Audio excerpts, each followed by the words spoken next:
اعوذ باللہ من الشیطان الرجیم بسم اللہ الرحمن الرحیم۔ شروع کرتی ہوں اللہ کے نام سے جو بڑا مہربان اور نہایت رحم کرنے والا ہے۔ پیارے بچوں السلام علیکم۔ میٹروپولیٹن اسکول سے مس نسرین حاضر ہیں۔ پیارے بچوں، اسلامیات کی درسی کتاب سے جو سبق آج ہم آپ کو پڑھانے والے ہیں وہ ہے قرآن مجید۔ ہم آج آپ کو قرآن مجید کا تعارف، حفاظت اور فضائل بتائیں گے۔ تو آئیے بیٹا، سب سے پہلے قرآن مجید کا تعارف دیکھتے ہیں۔ بیٹا، قرآن مجید اللہ تعالیٰ کا کلام ہے۔ لغت کے اعتبار سے قرآن کے معنی ہیں بہت زیادہ پڑھے جانے والا کلام۔ قرآن مجید اللہ تعالیٰ کا وہ کلام ہے جو حضرت جبرائیل علیہ السلام کے ذریعے سے ہمارے پیارے نبی حضرت محمد مصطفیٰ صلی اللہ علیہ وآلہ وسلم پر 23 سال کے عرصے میں تھوڑا تھوڑا کر کے نازل کیا گیا۔ قرآن مجید کی ابتدا سورہ فاتحہ سے اور اس کا اختتام سورہ ناس پر ہے۔ قرآن مجید میں کل 30 پارے اور 114 صورتیں ہیں۔ قرآن مجید کی جو صورتیں ہجرت سے پہلے نازل ہوئیں وہ مکی کہلاتی ہیں، اور جو ہجرت کے بعد نازل ہوئیں وہ مدنی کہلاتی ہیں۔ آئیے بیٹا، قرآن کے تعارف میں ہم قرآن کی ضرورت کو پہلے سمجھتے ہیں۔ اللہ تعالیٰ نے انسان کا جسم بنایا اور اس کی جسمانی اور فطری ضروریات پوری کرنے کے لیے مادی وسائل پیدا کیے۔ اسی طرح اللہ تعالیٰ نے انسان کی روح کو پیدا کیا اور روح کی خوراک کے لیے بھی اللہ تعالیٰ نے بندوبست کیا۔ جس طرح جسم کے لیے خوراک کی ضرورت تھی تو اللہ تعالیٰ نے انسان کے لیے کھانے پینے کی اشیاء مہیا کی۔ اسی طرح روح کی غذا کے لیے اللہ تعالیٰ اپنے انبیاء کرام کے ذریعے اپنے احکامات اور کتابیں نازل کی، جن کی مدد سے انسان کی روح کو تسکین پہنچانے کا بندوبست کیا گیا۔ اللہ تعالیٰ نے انسان کی مکمل رہنمائی کے لیے انبیاء مبعوث فرمائے اور کتابیں نازل کی، اور جب حضرت محمد مصطفیٰ صلی اللہ علیہ وآلہ وسلم کو مبعوث فرمایا تو جو کتاب ان پر نازل کی گئی اس کا نام قرآن مجید ہے۔ اب قرآن مجید کی حیثیت۔ قرآن مجید اللہ تعالیٰ کی وہ کتاب ہے جس میں انسان کی مکمل رہنمائی ہے، جو کہ ایک دستور بھی ہے، قانون بھی ہے اور پہلی کتابوں کی تصدیق بھی۔ قرآن مجید ایک ایسی کتاب ہے جس میں عقائد، عبادات، معاملات اور اخلاقیات ہر چیز کو اللہ تعالیٰ نے کھول کر بیان کر دیا ہے تاکہ انسان اپنی زندگی بہتر طریقے سے گزار سکے، اور یہ زندگی بہتر طریقے سے اسی وقت گزار سکے گا جب قرآن مجید کے فرمودات کو اپنائے گا، عقائد کو تسلیم کرے گا، عبادات کو بجا لائے گا اور معاملات کو اپنائے گا، تو دنیاوی زندگی بھی کامیاب گزرے گی اور آخرت کی زندگی بھی یقیناً کامیابی والی ہی ہوگی۔ قرآن ایک ضابطۂ حیات۔ قرآن کریم ایک ایسی کتاب ہے جو انسانی زندگی کے لیے ضابطۂ حیات بھی ہے، کیونکہ یہ انسانی زندگی کے تمام پہلوؤں کے متعلق رہنمائی کرتا ہے۔ اس میں انسانی زندگی کی حقیقت، خیر و شر، حلال و حرام، اخلاقی تعلیمات، غرض زندگی کے ہر پہلو کے متعلق رہنمائی موجود ہے، اور انسان کی آخرت کی زندگی کے متعلق بھی تفصیلی معلومات ہیں۔ قرآن مجید انسان کی انفرادی زندگی، اس کے اجتماعی، معاشرتی حقوق و فرائض، اس کے معاشی و اقتصادی امور کے متعلق بنیادی ہدایات، سیاسی و بین الاقوامی معاملات اور اخلاقی رویوں کے متعلق جامع تعلیمات پیش کرتا ہے۔ اس میں پہلی قوموں کے بارے میں معلومات اور آخرت میں پیش آنے والے واقعات جن کو اللہ تعالیٰ کے سوا کوئی نہیں جانتا بیان کیے گئے ہیں۔ لہٰذا یہ کتاب انسانی زندگی کے لیے ایک مکمل ضابطۂ حیات ہے۔ آئیے بیٹا، آپ قرآن مجید کی حفاظت کے بارے میں پڑھتے ہیں اور سمجھتے ہیں۔ قرآن کریم کی حفاظت۔ قرآن مجید سے پہلے اللہ تعالیٰ نے جتنی بھی کتابیں نازل فرمائیں وہ اپنی اصلی صورت میں برقرار نہ رہ سکیں، بلکہ ان کے ماننے والوں نے اس میں تبدیلی سے کام لیا۔ کسی بھی کتاب کو یہ شرف حاصل نہیں ہوا جو اللہ تعالیٰ نے اس کتاب یعنی قرآن مجید کو عطا کیا، کیونکہ یہ کتاب اللہ تعالیٰ نے نازل فرمائی اور اس کی حفاظت بھی خود اپنے ذمے لے لی۔ ارشاد باری تعالیٰ ہے، ترجمہ: بے شک ہم ہی نے اس ذکر کو نازل کیا ہے اور ہم ہی اس کی حفاظت کرنے والے ہیں۔ قرآن مجید کسی قسم کے شک و شبے کی گنجائش باقی نہیں رکھتا، اور اللہ تعالیٰ کی حفاظت کے ذمے کا وعدہ اس طرح پورا ہوا کہ دنیا میں موجود قرآن مجید کے نسخوں میں ایک لفظ یا زیر زبر کا بھی فرق نہیں ہے، اور آج اتنا عرصہ گزرنے کے باوجود کوئی شخص اس میں کسی قسم کی تبدیلی نہیں کر سکا، اور جس نے کوشش کی وہ ناکام و نامراد لوٹا۔ اوکے بیٹا، اب اسی میں دیکھتے ہیں قرآن مجید کی حفاظت میں قرآن مجید کا چیلنج۔ کافروں نے قرآن مجید کے بارے میں شک و شبہات پیدا کرنے کے لیے اور غلط سلط کرنے کے لیے کتنے ہی کلام پیش کرنے کی کوشش کی، مگر اللہ تعالیٰ نے فرمایا کہ جاؤ تم اس کتاب جیسی ایک صورت، اگر ایک صورت نہیں تو ایک آیت ہی بنا کر لے آؤ، مگر سب کافر عاجز آ گئے۔ قرآن مجید میں آج تک نہ کوئی تبدیلی کر سکا ہے اور نہ قیامت تک کر سکے گا، بلکہ یہ ہمیشہ سے محفوظ ہے اور ہمیشہ محفوظ رہے گا۔ الفرقان کا رد۔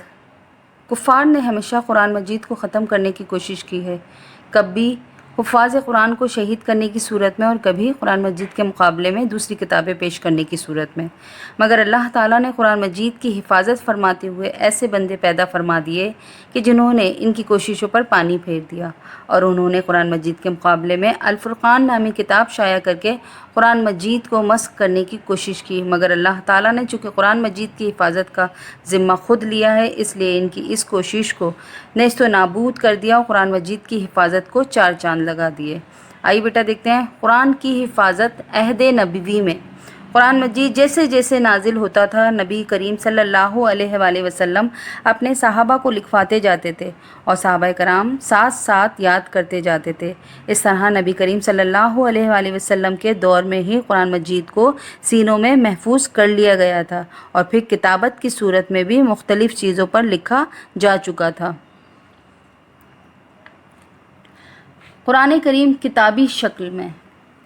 نبی کریم صلی اللہ علیہ وآلہ وسلم کے دور میں ہی قرآن مجید مکمل لکھا جا چکا تھا، مگر مختلف چیزوں پر، لیکن آپ صلی اللہ علیہ وآلہ وسلم کی وفات کے بعد جب مسلمان ارد گرد کے علاقوں میں اسلام کی دعوت لے کر نکلے اور جہاد کرتے ہوئے شہید ہوئے، تو بعض حفاظ صحابہ کرام شہادت سے یہ خدشہ پیش آیا کہ قرآن مجید کے حفاظ کے بغیر قرآن مجید میں نقص نہ رہ جائے، لہٰذا اسے کتابی شکل دی جائے۔ حضرت ابوبکر صدیق رضی اللہ تعالیٰ عنہ نے صحابہ کے مشورے سے بعض صحابہ کو اس کام پر مامور کیا، جنہوں نے کتابت اور زبانی یاد شدہ کا موازنہ کرتے ہوئے قرآن مجید کو کتابی شکل عطا کی، جو کہ آج تک اپنی اصلی حالت میں محفوظ ہے۔ قرأت کے اعتبار سے اور رسم الخط کے اعتبار سے بعد میں متعدد نسخے لکھے گئے، اور پھر حضرت عثمان بن عفان رضی اللہ تعالیٰ عنہ کے دور میں قرآن مجید کو ایک ہی رسم الخط پر لکھ کر حتمی شکل دے دی گئی، جو کہ قیامت تک محفوظ رہے گی۔ لہٰذا کفار کی کوششوں کے باوجود یہ کتاب محفوظ ہے اور رہے گی، کیونکہ اس کی حفاظت اللہ کے ذمے ہے۔ آئیے بیٹا اب قرآن مجید کی فضیلت دیکھتے ہیں۔ قرآن مجید کی فضیلت۔ قرآن مجید اللہ تعالیٰ کی نازل کردہ سب سے افضل کتاب ہے، کیونکہ یہ کتاب کا نازل کرنے والا کائنات کی ہر چیز سے افضل ہے، اور پھر جن شہروں میں نازل کی گئی وہ شہر اس خطۂ ارض پر سب سے افضل شہر ہیں، اور وہ فرشتہ جو اس کتاب کو لے کر آتا رہا وہ فرشتوں میں سب سے افضل ہے، اور انسانوں میں سے جس انسان یعنی حضرت محمد مصطفیٰ صلی اللہ علیہ وآلہ وسلم پر یہ کتاب نازل ہوئی وہ سب سے اعلیٰ اور افضل ہے۔ آئیے دیکھتے ہیں قرآن کی فضیلت۔ قرآن کی روشنی میں اللہ تعالیٰ نے خود اس کتاب کی فضیلت اس کے اندر بیان فرما دی ہے، جیسا کہ ارشاد ہے کہ ترجمہ: بے شک یہ قرآن سب سے قوی راستے کی طرف رہنمائی کرتا ہے اور نیک عمل کرنے والوں کو خوشخبری دیتا ہے کہ ان کے لیے بہت بڑا اجر ہے۔ اور دوسری جگہ اللہ تعالیٰ نے اس قرآن کی فضیلت کو اجاگر کرتے ہوئے ارشاد فرمایا کہ ترجمہ: ہم نے اس قرآن کو مومنوں کے لیے شفاعت اور رحمت بنا کر نازل کیا ہے۔ کائنات میں قرآن کی انفرادیت۔ قرآن مجید کی فضیلت اس بات سے بھی واضح ہو جاتی ہے کہ کائنات میں یہ واحد کتاب ہے جس کو حرف بحرف حفظ کیا جاتا ہے، اور دنیا میں جتنے لوگ اس کو حفظ کیے ہوئے ہیں کسی دوسری آسمانی یا غیر آسمانی کتاب کو یاد نہیں کر سکے اور نہ ہی کر سکیں گے۔ صرف قرآن مجید ہی کی فضیلت ہے کہ آپ کو اس کے حفاظ اس قدر زیادہ ملیں گے، اور پھر یہ شرف بھی اللہ تعالیٰ نے اس کتاب کو عطا کیا ہے کہ 7-8 سال کا بچہ بھی اس کو اسی طرح یاد کر لیتا ہے جیسے ایک عاقل اور بالغ آدمی حفظ کرتا ہے، اور اس کے کسی حرف یا حرکت میں بھی فرق نہیں آنے دیتا۔ قرآن کی فضیلت حدیث کی روشنی میں بیٹا اب ہم دیکھیں گے۔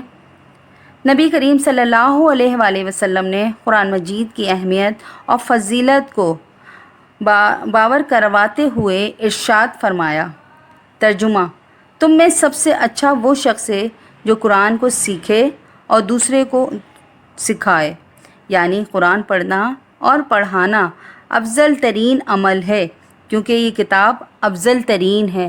اور رسالت مآب صلی اللہ علیہ وآلہ وسلم نے قرآن مجید پڑھنے کی فضیلت بیان کرتے ہوئے ارشاد فرمایا کہ اس کے ایک ایک حرف کے بدلے میں 10 نیکیاں ملتی ہیں، اور پھر وضاحت فرما دی کہ الف لام میم ایک نہیں بلکہ 3 حروف ہیں، اور اب تلاوت قرآن سے نیکیوں کے حصول کا اندازہ لگا لیجئے۔ ایک اور حدیث میں نبی کریم صلی اللہ علیہ وآلہ وسلم نے اس قرآن کے پڑھنے والوں کو اہل اللہ یعنی اللہ کی جماعت کہا ہے، اور نبی کریم صلی اللہ علیہ وآلہ وسلم نے ارشاد فرمایا کہ قرآن کی تلاوت کیا کرو، کیونکہ یہ قیامت والے دن سفارشی بن کر آئے گا اور اس کی سفارش قبول کی جائے گی۔